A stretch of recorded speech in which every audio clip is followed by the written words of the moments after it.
The podcast you are about to listen to contains at least one of the following: strong language, disturbing topics, abusive opinions, generally things that aren't appropriate for little kids or overly sensitive people. So, if any of that stuff's going to get your nose out of joint, this is your chance to turn it off.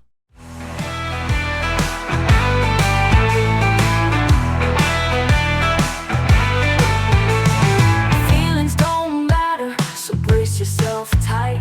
He'll lay it down heavy, he'll light up the night. No sugar-coated tales, just cold hard facts. In the realm of opinions, there's no turning back. Listen closer, just walk away. But Aaron had to say it, come what may. Here comes Aaron with the truth untold. No holding back, watch the truth unfold. On the podcast, airways feel the righteous sting. You either take it in or let the silence ring. Recording in progress. So we are going to start it as we do every week by saying to Iceman, Jason, Javier, Fitzmac, Hefe, El Devlin, Almorte, to the guys from the Willard Report, to Billy G, to Walt from the B-Rock Podcast, to Kate, the Duchess of New Jersey, to Boomer Bob, to George Fonts of a World Blaze Podcast, and to our most recent edition, Josh. Thank you guys for your continued support. It means the world to me. I said a whole bunch of really nice sentimental shit before somebody pointed out the fact that I had forgotten to unmute my microphone, and now I am not going to bother repeating that. You guys are awesome. You're so wonderful.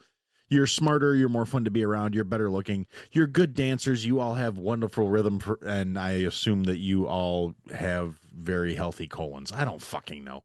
Anyway, I completely derailed myself just by being a little bit of a retard, which brings me into just stumblingly right away into the first thing I want to talk about, because it really is one of the funniest things that I think happened here, and that is in the course of the last week, Donald Trump called Tim Walz a retard. And just the pearl clutching and expected outrage from the left is what it is. The amount of people, oh my God, this is offensive. Here's the thing. I really, from the depths of my Gen X blackened soul, want you motherfuckers to understand this. It's only offensive because you are weak, soft, and simple-minded. You are fucking soft in the fucking head. Your personality is fucking wet Charmin. You fucking suck. Retard. It's not the R-Slur, which I've been seeing all over the place. News articles and social media posts and fucking retarded motherfuckers. Oh my God, he said the R-Slur. Retarded R-Slur? Fuck you. Retarded is actually a medical term used to apply to people of a mentally deficient status. Now, in common usage, in popular usage, you don't call people with actual legitimate mental or intellectual disabilities retarded. You call stupid motherfuckers who don't have an excuse retarded when they do stupid fucking shit. Now, if you can't understand that really basic concept, I'm sorry, but you're a fucking retard. I don't have any sympathy for you. Your feelings don't dictate how I speak. At the end of the day, this is still fucking America. We still have the First Amendment. We still get to say the things we like to say. Whether you like it or not is completely fucking irrelevant. And if you're going to go out there and you're going to whine and you're going to get on your little fucking horse and say, oh my God, the R word is offensive because I have a special needs child. Well, nobody's calling your special needs child a fucking retard. They're calling someone who doesn't have the excuse of having a legitimate medical handicap that did something that would be on par with something you could expect from someone with a legitimate mental handicap. There's a very fine distinction there. And your inability to process the difference and your offense at that term is not my fucking problem. At the end of the day, if you're getting all bent out of shape because Trump's throwing around the word retard, you haven't been paying attention. He's not some soft-spoken, politically concerned, politically minded individual. He never has been, even prior to entering anything related to politics. He was always a brash son of a bitch. It's not new. He built a whole television empire on it, on being a dick. So anybody that's clutching their pearls now because he called Tim Walz a retard and he called a fucking reporter a pig and told another reporter they weren't very intelligent, and people are just, oh my God, I can't believe he's being this way to the members of the press. Have you paid attention to what the fucking press has been doing for the last 2 decades? They're fucking worthless. They are not inherently deserving of respect, and they've done not a goddamn thing to earn said respect. So fuck them. Yes, being a member of the press does not put you above being a horrible person. It does not put you above saying stupid shit. It does not omit you from the possibility of him pointing out that you are ugly on the inside and the outside. It does not omit the fact that you might be a bit of a fucking pig, and getting called on it might be exactly what you need, you soft, thin-skinned, smooth-brained, slack-jawed, mouth-breathing, cousin-fucking pieces of shit. Yeah, I'm really kind of pent up about this whole thing, aren't I? I mean, this maybe it's the Gen X in me. Maybe that's just my cop out for being an abusive prick. That, yeah, I don't have a problem with people calling somebody a retard. I do it on a fairly regular basis, honestly. And the fake outrage and the fucking posturing and the, oh my God, he used the R-slur. You don't just get to decide something's a slur. You don't get to decide, well, since I have a problem with this particular term because I'm soft and I'm weak and I have no fucking internal fortitude, and other people's words mean so much to me that I'm going to let my entire fucking day be ruined because somebody said a word I don't like. And in the same breath, the same people that are getting all bent out of shape about Trump calling Walz a retard. And yes, I'm going to keep coming back to Walz a retard because, frankly, the guy's a fucking retard. You can look at his face and see that the fucking elevator may go all the way to the top, but the fucking warehouse on the top floor is fucking empty. The motherfucker is devoid of common sense, absolutely lacking in any kind of logic or morals or quality or standards or anything of any real fucking value, which is going to come up later. This is what they call foreshadowing in the business. But so this slack-jawed retard, and then you look at his mentally unhinged, fucking deranged, talking down to everybody like they're fucking infants because she's got some inherent unearned superiority complex wife, and you look at his fucking self-important cunt daughter, and the only one in that family I feel anything for is the kid who may actually have legitimate disabilities based on every time he's been in public and how he behaved. I'm pretty sure the kid's on the son's on the spectrum, and being raised by someone who is mentally deficient in terms of the ability to process anything beyond his own goals and selfish ends, and a fucking wackadoo mother. I feel bad for that kid, but frankly, the daughter's a cunt, which just shows piss poor upbringing brought on by being raised by a pair of fucking narcissists who you could not pay me to be convinced that Tim Walz is not a closeted fucking Fruit Loop. But at the end of the day, your inability to accept who you actually are is a you problem. I don't fucking care. It doesn't change the day, the time of day in my world. It doesn't fucking change the price of the fucking gas I got to put in the car. It doesn't change the price of the fucking food I got to put on the table. And it really doesn't matter a fucking lick to me what you actually do in your own time. Just quit lying to the fucking world, Timmy, you sad sack of shit. So yeah, that's the first thing I really wanted to talk about is the amount of fucking retards that are bent out of shape that Trump said retard. The fucking people who, just in typical leftist narcissistic fashion, have to make it all about them in their pearl-clutching social media outrage posts where they're, well, I have a special needs child, and that's offensive to my special needs child. If your child is actually that special needs and not just one of those self-diagnosed, like, oh, well, my kid's on the spectrum, hee. Yeah, well, as much as you may look like a Tylenol parent, it's really possible that your kid's just a fucking uninteresting piece of shit because it has a failure as a parent raising it. But if your kid is legitimately mentally handicapped and disabled and has processing issues and has anything that could be legitimately medically called retardation, chances are the kid doesn't know that calling Tim Walz a retard is supposed to be offensive to it unless you put that idea in its head. So, be a decent parent, do your retarded kid a kindness, and don't explain to him that, well, he's calling the retarded governor of Minnesota a retard because this is the kind of thing that a person would expect from somebody who has ability hampering issues like you. Because you're not doing a kindness as a parent to explain to a kid who doesn't have any grasp of the concept why he should be offended. The kid's not insulted. The kid's not upset. You're offended on their behalf because for whatever reason, whether it was God, fate, or something stupid you did while the kid was gestating, you wound up with a kid with differential ability or differential needs and special needs. And instead of just coping with it and dealing with it like a parent and actually loving that child unconditionally like you're fucking supposed to and doing the best you can to provide your kid, your narcissistic ass has to make it all about you and how much, because I guarantee not a single one of these people that are bent out of shape because, oh my God, that's offensive to my child. They're not looking at it at all from the child's perspective because, like I said, in the matter of 3 seconds, I can tell you the kid doesn't fucking know until you tell it. that it's supposed to be offended. And I'm referring to the child as it because it could be male, female. I'm not going to take the time to keep going back and forth, him, her, they, them, whatever. Until you tell that child that it's supposed to be, that it's being talked badly about, it has no comprehension of that. So it's really not a problem with the kid. The problem is with this narcissistic piece of shit failure of a parent that wants to make everything about them. And they don't think it's fair that they have to struggle. They have a problem with the fact that they have to deal with these things. They think it's, again, them. My child has special needs. Congratulations. That must be tough. It must suck. It must be hard. Is the kid offended because the president said something you don't like? No, the kid isn't. The kid is probably completely unplugged from the day-to-day factors of life, much less what's going on with Tampon Timmy and fucking the Cheeto-dusted fuck muppet. God, I did it again. That's 2 weeks in a row where I called Trump a fuck muppet instead of a fucking... I should do better. I'm disappointed in myself. I'm sorry. You guys deserve better from me. I should be more consistent. But yeah, so Cheetah-dusted bastard...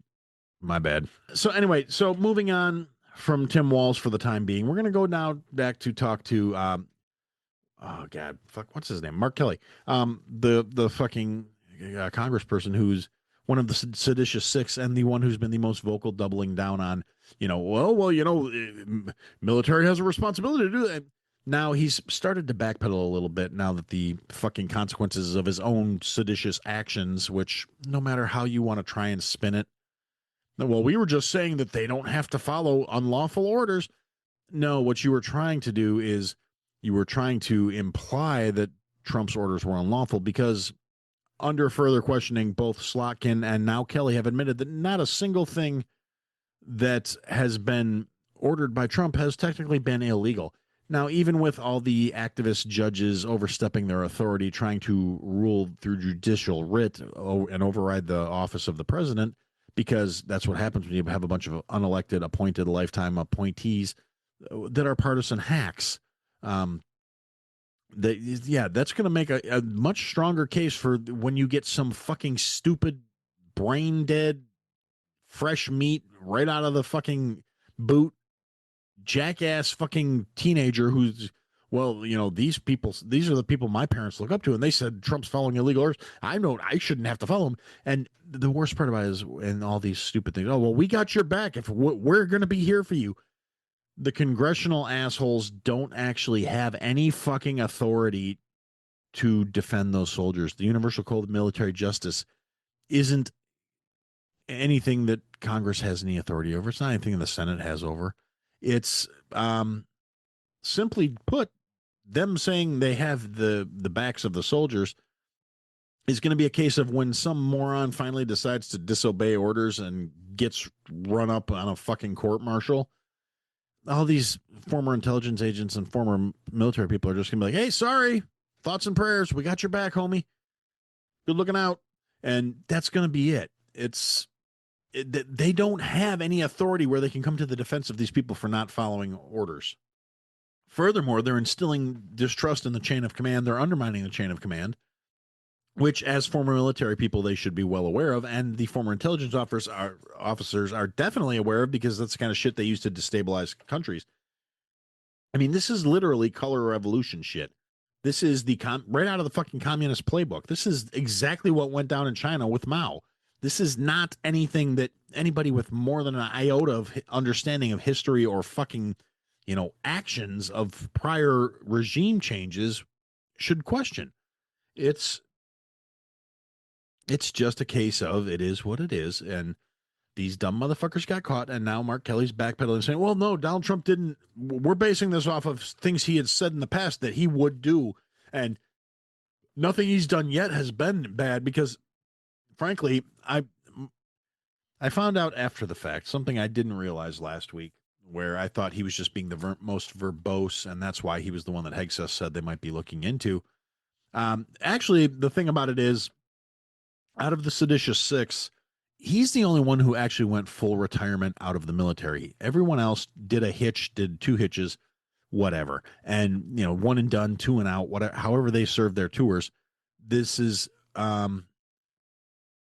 what Kelly was doing was he's the only one who got his 20-year papers. He's the only one who is an actual retired military individual. So there was there was a case of just, hey, guess what? You're the only one who's actually subject to the Universal Code of Military Justice still. So that's the reason why he's the only one who's, being targeted by the Department of War now, as we might be having to look at you. And then, he posted a picture of his uniform, on a hanger, not on his body, so it could have been anybody's outfit, with medals and awards and citations on it. And Hegseth, being a troll of almost Trumpian caliber, comes out and says, yeah, your uniform's sloppy and your medals are out of order. Maybe we should look at that too when you at your inquiry. And the funny thing was, I saw a couple people saying, oh, well, the reason his medals are out of order is because it's a mirrored photograph and it's just inverted by the camera. No, it's not.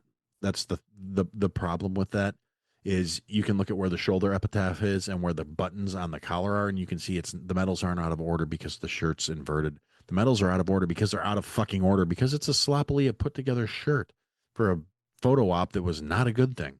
So yeah, so that's he's still doubling down, but with a little bit of backpedaling. Well, no, I'm still saying if there's an illegal order, they don't have to follow it, and they need to be aware of that. But he hasn't issued any illegal orders yet. So, I mean, it's kind of a CYA situation, because they realized that they didn't get the fucking support and the backing that they thought they were going to, and their little fucking weak-ass sorry video didn't get the reception they were hoping for. And so they immediately moved on to the next fucking narrative, because they had to. And then we had, the day before Thanksgiving, 2 National Guard members were shot in D.C., unfortunately, a lot of people wanted to jump to conclusions. It's one of those reasons why I'm glad it wasn't like right before the episode came out, or I might have said something that was completely out of pocket about the shooting without having better information.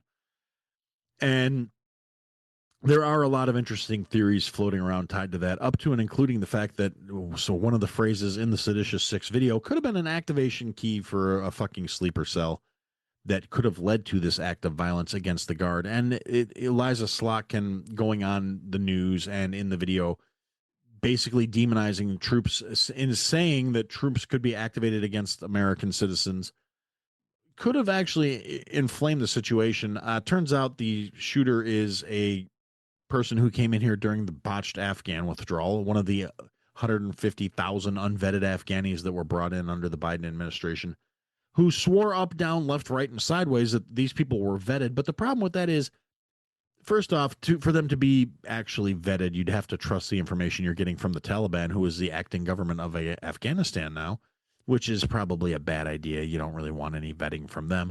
On top of which, you're talking about a government and a country that didn't really have a real solid paperwork structure in place, didn't require ID for fucking anything. And it was kind of like, no, trust me, bro, I'm so-and-so. And all kinds of vets who were actually over there are talking about all the reasons why that's a bad fucking idea, particularly the ones that are now out of Congress, or out of service. I mean, not out of Congress. My brain's overlapping in the notes.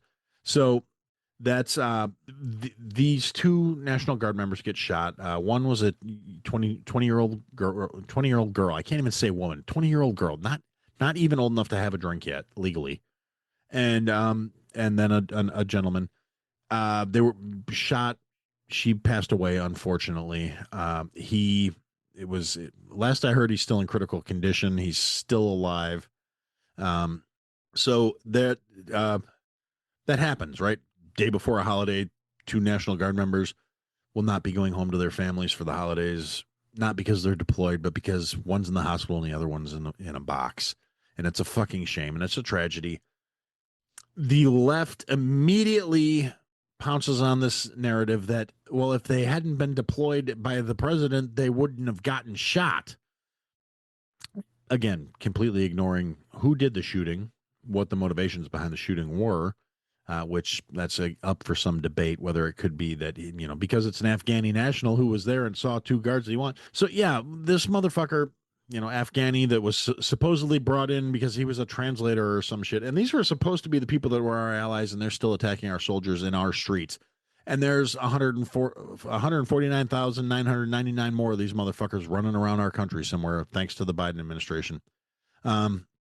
Apparently, the guardsman gave a thumbs up today to the nurses. He's upgraded to serious condition instead of critical, but he's still in the ICU. This obviously real easy to pin on the prior administration because it's as soon as the information about the shooter comes out, this cannot be pushed as any other kind of narrative. Not that there's any valid narrative that's going to make it okay that 2 National Guard members were just assaulted for just being there. I mean, I don't care who would have done it. I don't care if it was a liberal or a leftist or a fucking right-wing nutball or anybody in between. There's no fucking reason for it other than it was done by somebody who hates this country, hates what it stands for, and wants to see collapse. All right. And yeah, anyway, so the narrative comes out, like I said, there's nothing favorable about it. There's nothing good about it. There's nothing that can be spun in a positive light. So immediately they have to go on to the next thing. And the mainstream media puts out a report. Every yammering leftist talking head and political fucking gobshite out there decides they're going to run with it. And a story from the Washington Post comes out from anonymous sources say that Pete Hegseth committed a war crime by ordering a second shot to be fired on the fucking drug running boats after they were drone struck.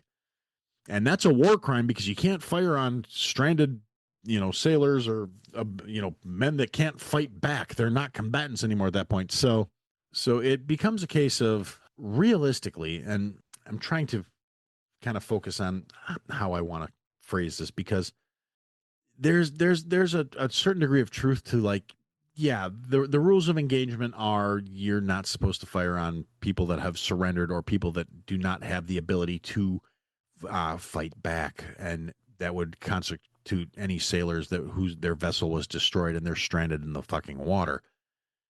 Conversely, the big concept behind that is the ideals of civilized warfare, and realistically, warfare is not a civilized thing in practice, whether or not the ideals behind it are supposed to be. I mean, things behind ideas like the Geneva Conventions, which, let's be honest, in a lot of cases are probably viewed more as a checklist than a fucking case of, well, these are things you can't do because it's fucking wrong. Particularly when you're talking about things like narco-terrorism and situations where there is not an established field of combatants. There is not a case of these are the lines. This is not a war where, we're lining up on one side, you're lining up on the other, and we're going to fucking fight over this middle ground until somebody wins. The days of that kind of warfare are long fucking behind us, and trying to hold to ideals established to deal with that kind of fighting doesn't always translate real well. I say all of that to say this. It's WAPO. Anybody who wanted to take that article seriously that was based on anonymous sources from one of the most hack partisan bullshit rags still in operation needs their fucking head examined. And the fact that you're picking up stories that are being amplified by people like Adam Schiff tells you pretty much through the fucking gate that it's a bad fucking read. It's not something you need to take seriously. The Department of War has already come out and rebuked that fucking article and refuted it and said, look, there's no proof of this. You have no evidence that this was happening. This is irresponsible journalism. And it didn't fucking happen. That order was never issued. It's bullshit. You don't have any proof because and they literally said the Washington Post is known for writing stories out of whole cloth, as in they just make shit up and run with it. They don't report. They're not an actual news outlet anymore. They are a partisan hack job fucking rag, and that's all they are. And so, yeah, that story comes out because they had to get those 2 guards' faces out of the news cycle. They had to get that out of rotation because it was making their side look terrible when you couple an attack on National Guard members literally less than a week after they released this stupid fucking video saying that the guard could be turning on the fucking citizens of the United States. The fact that it was performed by a non-citizen is a whole nother conversation that, well, I touched on briefly saying that these 150,000 unvetted Afghanis all need to fucking be sent back. And it's like, oh, well, some of these people are going to die under the Taliban. Well, maybe they need to go fight for their country instead of coming here and expecting to co-op ours. People will say things like, oh, well, you can't say that. You're xenophobic. You're bigoted. You're whatever. I don't have a problem with people from foreign countries. I have a problem with people that want to come here and turn my country into their third world shithole. if you want to come to the United States, you want to come here for opportunity, you want to live your best life, you want to enjoy the freedoms and rights that we have, then you need to fucking assimilate. You need to come in. You need to realize the rest of the fucking country is not going to bend over to accommodate you. You need to accommodate us. We're not in your house. You're in ours. You're not being a good guest by expecting us to live according to your fucking rules. Go fuck yourself. That's my stance on the matter. It's not a partisan thing. It's not a political thing. It's just the fucking way it is. If you don't like it, I don't fucking care. Feel free to move on. I'm not going to be hurt. And yeah, so there's that. And then so we have this debacle from the Washington Post that is picked up and amplified by all the fucking yammering leftist retards out there. And then in the course of my perusing social media in between family things and the holidays and cooking for Thanksgiving, which will be actually coming into play with, I did remember this week to do Aaron's recipe thing that I'm going to put at the end of the episode. So don't let me forget before I wrap up. It is ready. We need to have the Aaron's recipe. I want to try and be more consistent about it. But at the end of the day, it's a case of, so I go on social media and I find out apparently Eric Swalwell, who, for those of you who may not pay as much attention to politics, whether it doesn't apply to you because it's not in your neck of the woods, or it's just something you want to avoid because it makes you miserable, or whatever your reason is, Eric Swalwell banged a Chinese spy. That's one thing you need to know about him. He's in Congress. He's a representative out of California. He is not been removed from any of his sensitive positions after being exposed as a Chinese spy fucker. He has not been censured or brought up on charges or anything else for compromising the safety of the United States of America in his position as a congressperson who was fucking a Chinese spy. He is now a person who is known for having farted on television during an interview, like loud enough where the fucking picked up the audio on his mic and they couldn't buffer it out. And I really honestly, I hope he kind of shit himself. And that's just me being petty and spiteful because frankly, he's a slimy looking sack of shit. Every time I see him, and he's one of those fucking leftist retard millennial motherfuckers, I guess, because I think he's younger than I am, who is always, trying to cut social media videos and, oh, look at me, I'm edgy, I'm trendy. He was cutting videos where he's cussing about the fucking Trump and he's talking about, no tacos if you deport all the Mexicans, which is fucking retarded. Nobody said we want to deport all the Mexicans. We just want to deport the illegal ones. And it's a case of this everything he does, and he's constantly smattering his mug on everything he can, any attention he can get, and he always looks fucking greasy. He looks like he needs to wash his fucking hair. He looks like he smells. He looks like he needs a fucking shower. And now he's running for the governor of California in this next cycle. So, I mean, honestly, as bad as Gavin was, I can't imagine he'd be any fucking worse. But frankly, California, if you elect that piece of shit, you deserve whatever bad things happen to you because there is no way. I mean, you have a guy who's already kissing the Chinese Communist government's ass in Gavin as your governor. The guy who was literally fucking the Chinese Communist government is probably not going to be much of an improvement. Yeah, they cleaned up the fucking streets of San Francisco because Xi Jinping was coming along, but they can't do it for you or me or any other fucking taxpaying American. So realistically, if you vote for that piece of shit, you deserve what you get. And that's the long and the short of it. And since y'all didn't pass the voter ID referendum in the last election cycle, you kind of deserve it because none of you could be bothered to get off your asses and get out there and do something in your own best fucking interest. So, that's rough. Personally, I'm still hoping that, the good Lord will smite California into the fucking ocean. And I'm sorry, Bruce, and any of my other listeners that might be based out of California, Bruce, George, and anybody else. I love you guys dearly. I'm sorry you're stuck there, but I'd love to watch it slide right into the fucking sea. The only problem is it would be a lot of trash washing up on the shore when it happens.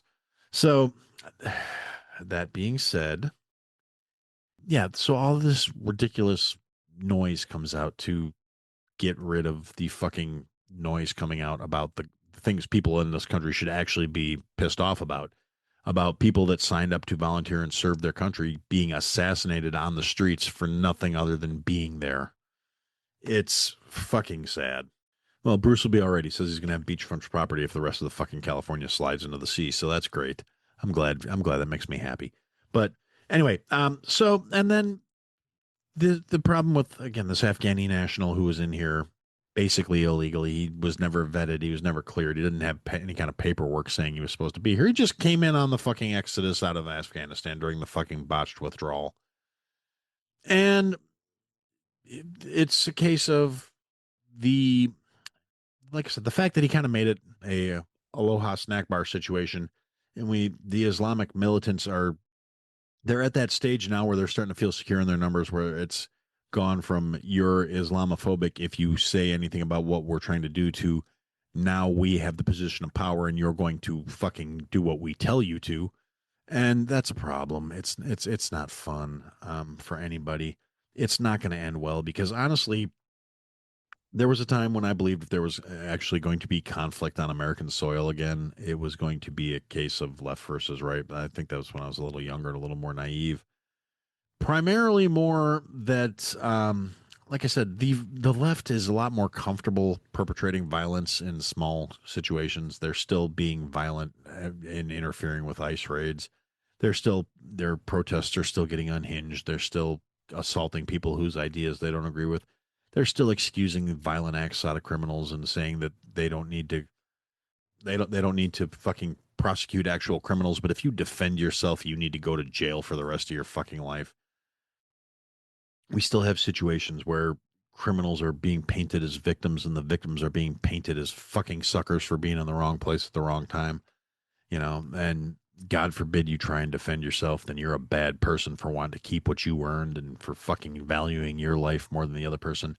Meanwhile, we have people getting assaulted in the streets, people getting assaulted on public transit. We have criminals that have been charged multiple times. As I mentioned last week, the asshole in Chicago that lit the girl on fire on the alley. Yeah, she's still in critical condition. Her life is going to be ruined. She's going to be scarred and in pain for the rest of her natural fucking days because some smooth-brained liberal fucktard judge who wanted to be, compassionate to the poor, shit upon violent criminals who had multiple charges to begin with, wanted to let that degenerate piece of shit out on the street furthermore. And the Safety Act and the cashless bail system in Illinois that fosters and enables these fucking shit takes become a case of, yeah, it wasn't intended for use to let violent criminals on the street, but these activist partisan hack judges are abusing the shit out of the law. The law was meant for nonviolent first-time offenders, so if you were in a shit situation and you just got caught up in a bad moment and you didn't do something that was fucking horrific, you could go home and not have your life destroyed while you were waiting for trial for something minor. It was not meant so violent criminals who assault people, who rob people, who attempt to murder people, who actively murder people could be back out on the streets because, they had it bad growing up or whatever other shit these retarded motherfuckers want to fucking paint to say, oh yeah, well, no, it's not the criminal's fault. It's because they didn't have enough hugs as kids. It's because they didn't have a society that embraced their uniqueness and their specialness, and the system failed them. Meanwhile, that cry is coming from people who want the system to have more of a hand in everybody's fucking life. There's not a single person out there who can say why these things should continue to exist when they failed just across the fucking board. They just know that we need more government. We need more taxes. We need more money for the public education system that has failed our children across the fucking country because they're not actually trying to raise functioning, decent adults. They're trying to raise people that can be easily manipulated and maintain their power base. And that's all they fucking care about. And they're fucking degenerate scumbags. And I fucking can't stand them. And that brings me back to Tim Walz. And this ties in, believe me, because in the interest of, yes, Walz is a retard and Trump called him a retard. Then it comes out very recently here, all of a sudden, all kinds of whistleblowings going on that Walz is not just a retard. He is an actual evil, incompetent, corrupt, worthless sack of shit. His administration, anything tied to the Walz administration at this point, has been implicated in literally billions of dollars of fraud and theft perpetrated on the U.S. taxpayers through federal programs that they knowingly have, and the whistleblowers just keep coming out. saying they were knowingly allowing unqualified people to make appointments, people that were NGOs and fucking charity defraudment through all kinds of Somali organizations that were funneling literally millions of dollars back into terrorist organizations in Somalia and other locations. And the implication is very strong that yes, Tim Walz knew all about it. He was complicit in it, and there's really not much you can say about that other than the fact that he is an utterly corrupt, horrific retard who thought he was going to get away with it because, I don't know, he's the anointed retard, I guess. And this is the piece of shit that the leftist wanted in the second highest seat in the country. I mean, granted, if you look at who they wanted to have the first highest seat in the country, that it's not like their standards are real fucking high, you know. The people that wanted to tell you this Indian lady was a black woman, and because she was a black woman, that's why she lost, because rednecks don't vote for her. Well, rednecks weren't going to vote for you anyway, you dumb bitch. But yeah, no, it was the left is it's really telling what they think of the average person when you look at what they put up as candidates. They've definitely stopped trying to field the best and the brightest, and they're realistically, I mean, they don't seem to get this whole like playing on emotion and trying to make emotional appeals didn't work for them, and they're really not stepping back away from it. But the fact that they lost is really highlighting what would have happened had they won. This country would be absolutely, truly fucked. But at the end of the day, the corruption is being exposed. Now, I don't necessarily think that it's the corruption and the thievery and the swamp is exclusive purely to the left. I don't want to give that idea. Do I think it's much more prevalent on the left? No, actually, I think the right is every bit as fucking guilty of corruption and grift and taking their fucking bit too. It's just a matter of their priorities and how they're getting their cut that is different. And it may be less detrimental to the country overall, but the swamp is still the fucking swamp. These people still go to the same fucking country clubs. They still hang out together. They still make the same backwards deals, and they're still buddy, and they're still hanging out on the weekends and all this other dumb shit. And it's infuriating to me. I mean, yeah, I'm happy to see corruption getting exposed in the little bits and pieces where it's getting exposed. But on the other side of that coin, things have been so utterly disappointing out of this administration in terms of, promises made, not delivered upon. The stuff I talked about last week, the Second Amendment failings with Pam Bondi, the utterly hypocritical horseshit where it's like they're really believing their own fucking hype, like, oh, we are the future, we are the way, ignoring all the people in the middle that they had to get votes from to sustain their position, and going back to just, oh, well, business as usual. I mean, the American people voted against the swamp, and the swamp fucking won, from what I can tell. And you get the actual constitutionalists in there that are being branded as traitors and rhinos. The people who want to put, policy over party and do what they're actually being elected to do and represent their fucking constituents are being branded as traitors by the fucking administration currently and by the MAGA movement in general, which took a really solid idea and just kind of went to shit. Okay, I can't not address this one. Iceman says he likes the swamp, got good fishing and crawfish and hunting.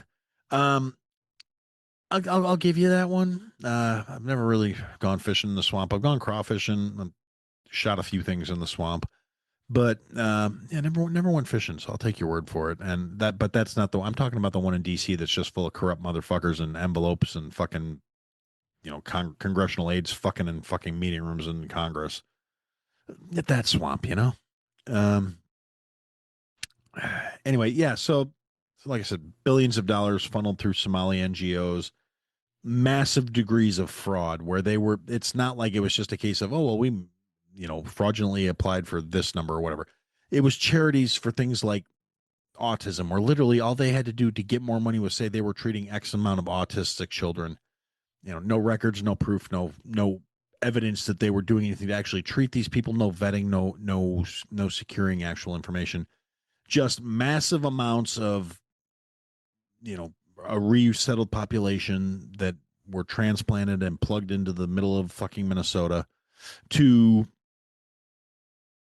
basically do exactly what they did, to defraud the American taxpayer, to continue to breed strife and discord and fucking disarray in the fucking United States for whatever reason. I mean, depending on how tight you want to wrap your tinfoil, depending on how fucking deep down that conspiracy theory rabbit hole you want to go, it's the globalists, it's fucking Soros. Oh yeah, and by the way, George Soros, a lot of this shit tied back to him and his fucking, beard wearing fucking closeted fucking son, who is just a disgusting, slimy human being. Like literally every person you might hold in contempt that is in Washington, D.C. right now, I guarantee you can find a picture of them buddy right next to that pencil-necked faggot.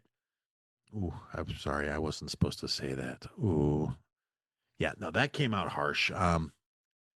Because honestly, at the end of the day, we've had this conversation before. I don't care. And yeah, this will probably get pulled off of YouTube now. Yeah, it slipped. I didn't mean to throw a gamer word out there, but it's not like I'm monetized, so fuck them. But, I honestly, I don't give a shit about someone's sexual orientation. I just hate Alex Soros. He is such a garbage human being.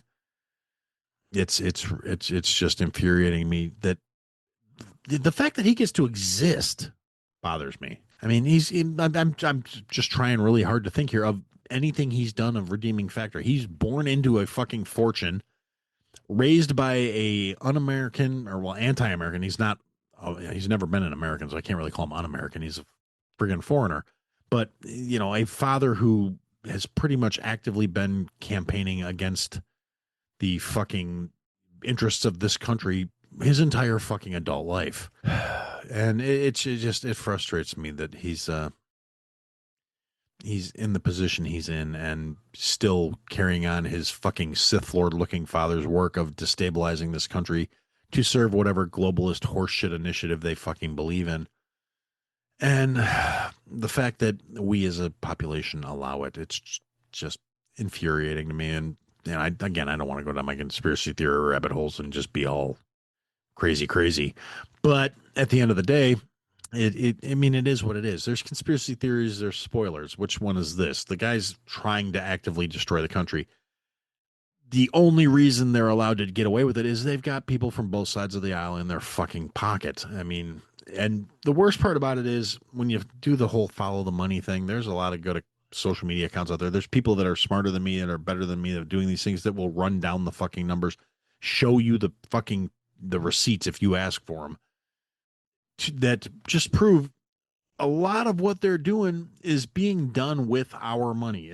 They're not even using their own fortune to do this shit. They are using taxpayer dollars to fund the destruction of this fucking country, the destruction of the middle class in this country, the importation of the third world so they can eliminate the first world. It's not like they're bringing in people that are elevating the quality of life for the fucking general population. It's a bunch of freeloading parasites that are, I mean, even though the Trump administration has made a ton of cuts to the fucking expenditures being spent on illegal aliens, and they've made a very token effort to try and, I mean, it's been a very public, very publicized effort to try and get rid of the illegals. But I mean, compared to Obama, they're not doing any real deportation numbers. And that's something the media fucking ignores when they're riling up all their leftist retards that are going to put on a fucking inflatable frog costume and go stand in front of an ICE facility and fucking wave a sign and hold up fucking traffic. Because, you got to set up these photo ops for the fucking smooth-brained leftist retards that are going to be trying to run for office in the next cycle. So make sure they're out there showing a really good showing of, oh, no human's illegal and everyone has rights and these people are having their rights violated. No, they're being processed and sent back to where they belong. Anyway, that brings me to kind of, I had a thought, and this all kind of ties into the general degradation of the you're kind of right there, Iceman. E.T. was the only illegal that came here, learned English, and then left. That's kind of funny. To be slightly derailed here, I did see a video earlier today of a guy that's been deported to Somalia, and he's having a meltdown because he was running one of those, like, my country is so great accounts, and Somalia is part of that's something else I wanted to address that I forgot about because it's not in my notes, but I did remember it now. Ilhan Omar said another brilliant fucking piece of fluff last week too, that the Somali people are part of the intrinsic fabric of the United States, and because they're essential to the United States. No, they're really not. They were imported in mass in the early 2000s. You're not essential to the fabric of the United States. You're a fucking parasite. Particularly her. She, I really do believe the allegations that she committed immigration fraud, and she should be fucking kicked out of the United States Senate and deported because she's a piece of shit. Or I'm sorry, Congress, not the Senate. But anyway, excuse me. I also believe that anyone who's serving in the halls of Congress or in any office in the United States government should not be allowed to hold dual allegiance. And if you get caught holding allegiance to a foreign nation, you're tried for treason. I really think that's the only way this can be dealt with, because if your loyalties align with another country, you can never be trusted to serve the best interest of this country, and subsequently, you should not be representing the people of this country. If you are elected office to represent people of a foreign nation that are coming to this country, trying to subsume this country, trying to take over this country, you need to go fuck yourselves. So Ilhan was saying how essential they were, and then we come to find out they're funneling billions of dollars to terrorism. So yeah, they're really essential in her playbook.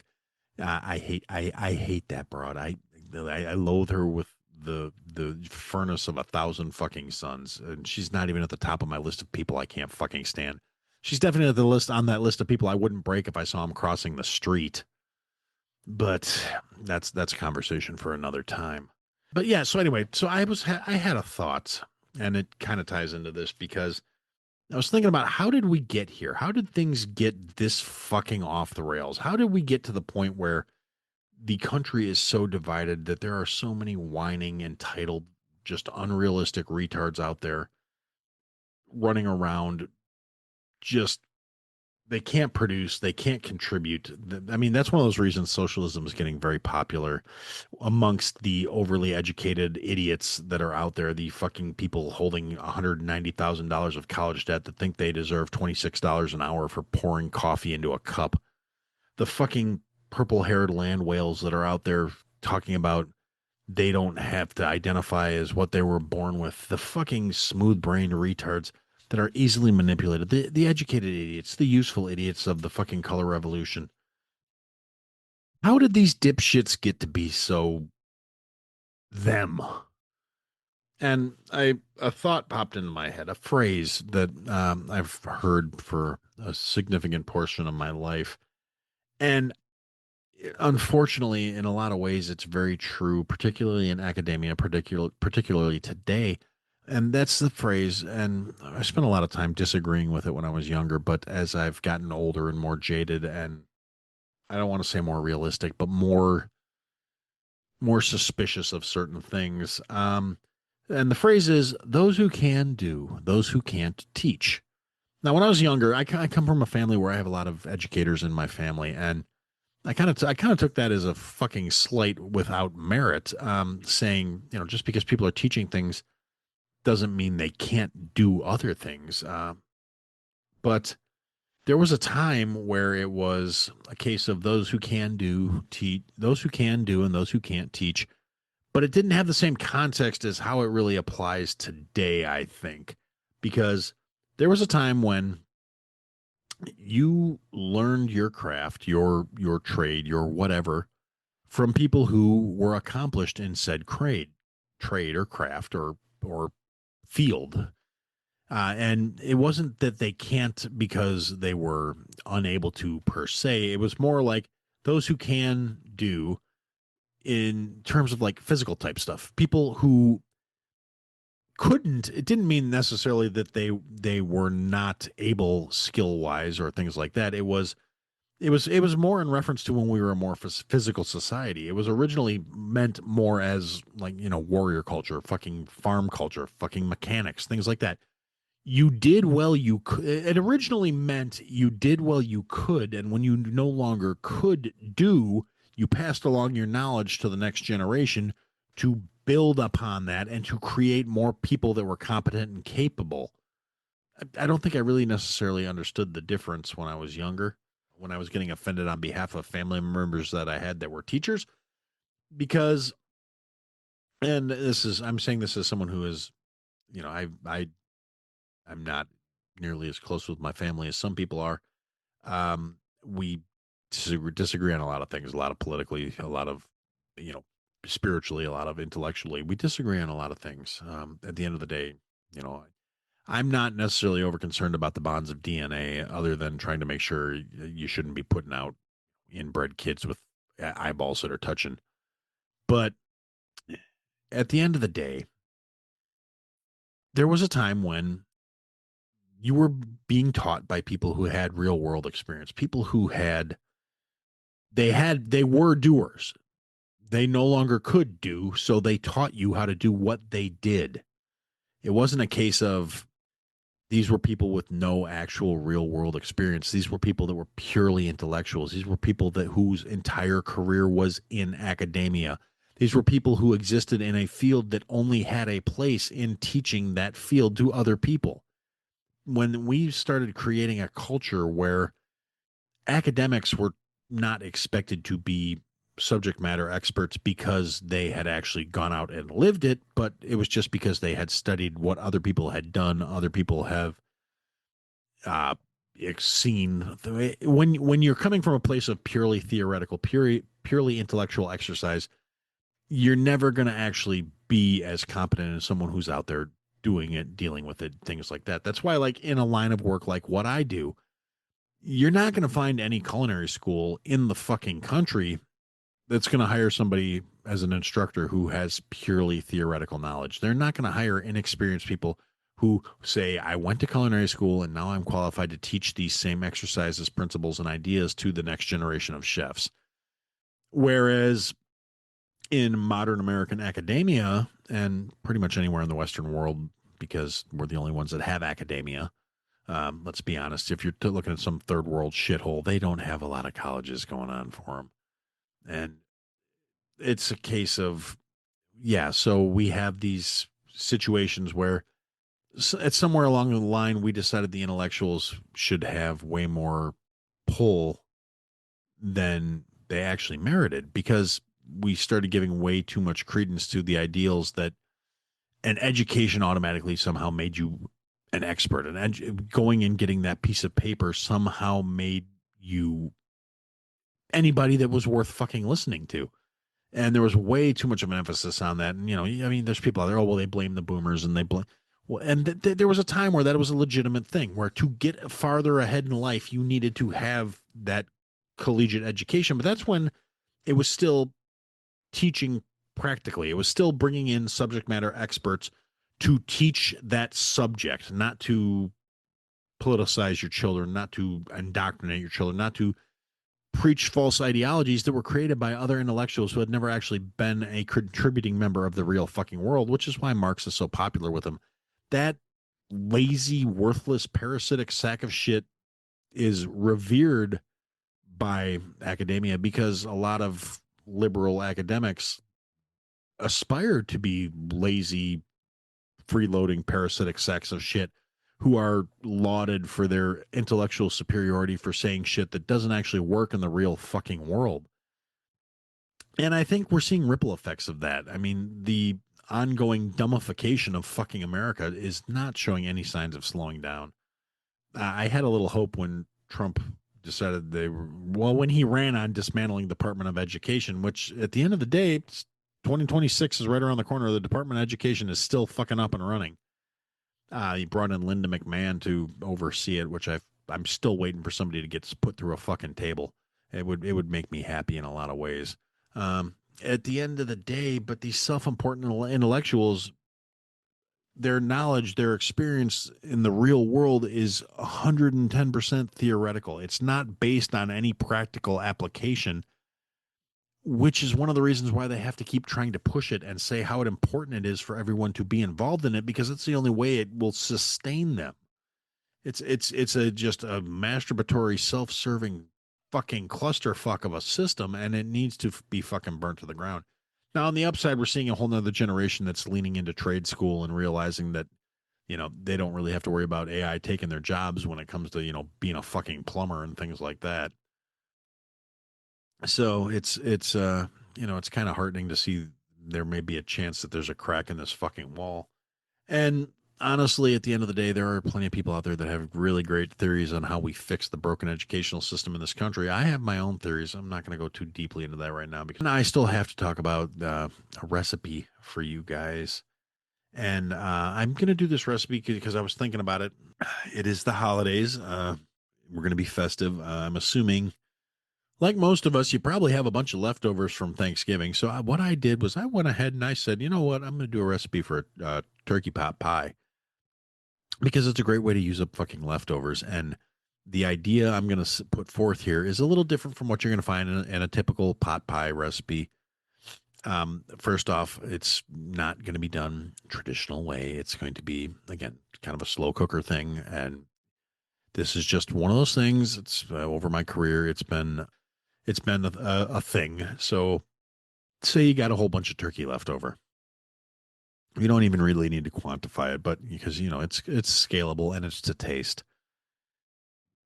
And you got your gravy and let's traditional Thanksgiving fare, because that's kind of what I was thinking when I was putting this idea together for you guys, was there's going to be a bunch of leftovers. And so you got some turkey, light meat, dark meat, whatever makes you happy. I don't care. You got your mashed potatoes, you've got gravy, you've got usually, some green bean casserole. Now, we're not going to put the green bean casserole in this, though, because, if you have plain green beans like I do, yeah, by all means, chop them up and put them in there. I don't like green bean casserole. I think fucking cream of mushroom soup is nasty. Actually, I should have paused. I don't like canned cream of mushroom soup. But anyway, so you get your turkey pot pie, you get take your leftover turkey, chop it up, rough chop. None of it has to be pretty. It's real simple. You're going to rough chop up an onion. You're going to take your green beans, chop them up. Or if you have green bean casserole with the fucking French onions on it, like this, for whatever reason, I don't understand why people like that shit. But with cream of mushroom soup and French fried onions on the top, put that shit back in the fridge. You're going to have that on the side or whatever. Or you can get yourself some, just a bag of frozen mixed vegetables, 1 pound of frozen mixed vegetables, like 2 pounds of turkey, a pint of gravy, 2 cups, however you want to look at it. And you're going to and if you have roasted potatoes, you can put them in the crock pot too. But you're going to take your turkey, you're going to take your gravy, you're going to take your vegetables, you're going to throw them in the crock pot, you're going to chop up an onion, you're going to throw it in the crock pot. You're going to then add about a cup of turkey stock, not or chicken stock if you don't have turkey stock. Like, I'm one of those people, I like to boil the carcass after I take the turkey off. And I actually didn't do it this year. I was being lazy. I'm very, very disappointed in myself. But so chicken stock, turkey stock, whatever you got, you're going to add a little of that. Because you want it to be kind of thin. And then you're going to take your mashed potatoes, because we all have mashed potatoes on Thanksgiving. And you're going to fold in about a cup of those until it's kind of thick. And you're going to put it on high for about 3.5 hours. And it's going to simmer and bubble. And some of the moisture is going to cook out of it. The gravy is going to get thinned down by the chicken stock. And then the mashed potatoes are actually going to thicken it up and give body to it. So it's going to be kind of like, it's not going to be an actual pot pie filling, because that usually is made with flour and a roux. And then it's got chunks of potatoes in it, but you're going to have the potato flavor from the mashed potatoes. And this is about utilizing your leftovers. So you're going to have the mashed potato flavor. You're going to have a very strong turkey flavor from your gravy if you made it right, or chicken flavor if you made it like a fucking Yahoo and you didn't use your turkey drippings. Or I suppose if you deep fried your turkey, you wouldn't have turkey drippings either. But I don't do that because I don't have a turkey fryer. Honestly, that's really the only reason I don't do it. I love deep fried turkey, but I don't have a fryer. So if anybody wants to give me something for Christmas that is not my wife or my kid, the turkey fryer, I'm sure I'll put one on the wish list for the podcast wish list for Amazon, and you guys can buy me a turkey fryer, and then I'll love you forever, or at least until I forget. But anyway, so yeah, back to the point. So you set it on high, 3.5 hours. And then go do whatever you got to fucking do. Go make some biscuits. Now, you don't have to be fancy. You can go get those fucking canned biscuits from Pillsbury. I'll be honest, the Pillsbury Grands, I fucking love them. They're phenomenal. You can get the Cheddar Bay biscuit mix from Red Lobster, available in stores. It tastes just like the Red Lobster biscuits, and the secret is they got a shit ton of fucking butter in them. I'm gonna give you some inside baseball here. That's what makes them good. If you're one of those people, it's like, oh, well, I use margarine. You're fucking retarded. Margarine is the devil. Margarine is just hydrogenated soybean oil, and you don't need it. It's not your friend. There's nothing good about it for you. Eat healthy, natural fats, okay? Eat the butter, drink the milk. But anyway, you're going to make your biscuits according to package instructions. Or if you're, more inclined, you can make scratch biscuits. I'm not going to give you a recipe because honestly, I've never sat down and thought about it. I just throw shit together in the bowl till it looks right. So I'd have to actually think about it. And I don't feel like thinking about it today. So I'm not gonna. So yeah, make your fucking biscuits while your crock pot pot pie mix is crocking. And then when it's time for supper, you sit down, you put 2 biscuits in a bowl, you break them in half, give them a generous slathering of butter because butter is delicious. And then you ladle your turkey pot pie mix over the top. And if you want to, and this is funny because we did it the other day, something I've actually seen done and we've done ourselves. You can make some tater tots and put them on the top and put a little cheese on it and melt it. And then you get cheesy pot pie with tater tots, and it's yummy too. But yeah, no, put it over the biscuits. It's good. It's quick. Well, it's not quick, but it's easy. It's very minimal work. Iceman used an oilless turkey cooker and injected with Cajun garlic butter, which is delicious, by the way. 14-pound turkey, 4 hours, juicier than Stormy Daniel on a date with Trump. Nice. So yeah, that's something else I wouldn't mind checking out. An oilless turkey cooker. I mean, like I have a roaster and actually, did we get rid of that big ass Nesco roaster? I think I did. I think I gave that to AmVets or tried to sell it or whatever. I don't remember. I put it in the garage sale. I don't think we still have it. Mostly because it was just sitting around taking up space and collecting dust. I've been trying to parse some of my less frequently used kitchen supplies, which now a turkey fryer I could get away with because that also doubles as a crawfish boiler or a seafood boiler or a really big pasta boiler if I wanted to make pasta outside. And man, basically, I love cooking outside. I don't know if I'm sure I've probably told you guys that. I love cooking in general. I'm very happy with what I've chosen as a career, other than the fact that I have issues where I don't, have a job right now. But other than that, I really love what I do. And it'd be nice if I could make better money doing it. But in the meantime, I still like what I do. I do the same thing for fun that I do for a living. So it's funny to me. And cooking outside is something I really enjoy, partly because I just like the feel. I like the way it works. I like the kind of food you can make outside, but you can make pretty much anything outside if you got the right stuff. And I am one of those people. I have a lot of outdoor cooking shit, but I don't have an outdoor fryer / boiler yet. A propane powered broiler or fryer, or even natural gas. I'm actually thinking about converting most of my propane based cooking equipment over to natural gas, because I do have a natural gas hookup out on the outside of the house now, because I do have, I've got the 36-inch Blackstone, I've got a charcoal smoker, I've got a pellet smoker, I've got a propane grill. Yeah. So, I mean, I just need to add a fryer to that. So yeah, I've been kind of parsing some of my inside stuff because it's things that were just never getting used and taking up a lot of real estate. Like I said, I used to have an 18-quart Nesco slow roaster that doubled as you could use it for if you were setting up a buffet and stuff. You could put a ton of stuff. I have 3 different types of grills for doing different types of cooking. So anyway, that's the recipe. It'll be added to the recipe page on the website, probably after this episode drops on the actual podcast audio version. And it will be there. I will have actual quantities and stuff, so it can be a consistent thing to deal with and have consistent results. But I know I didn't describe it necessarily, but it's more, you guys get the gist of it. And maybe one of these days, depending on how things go in the next few weeks, maybe I will set up a tripod and start doing some actual videos of how to do some of this shit. I've been thinking about it. I need to do something to keep myself occupied until I find a way to be gainfully employed again. I do have a couple interviews coming up in the next few days, so I mean, fingers crossed, I guess. I guess I'm going to put a pin in it for now and say for now, that's what I had to say.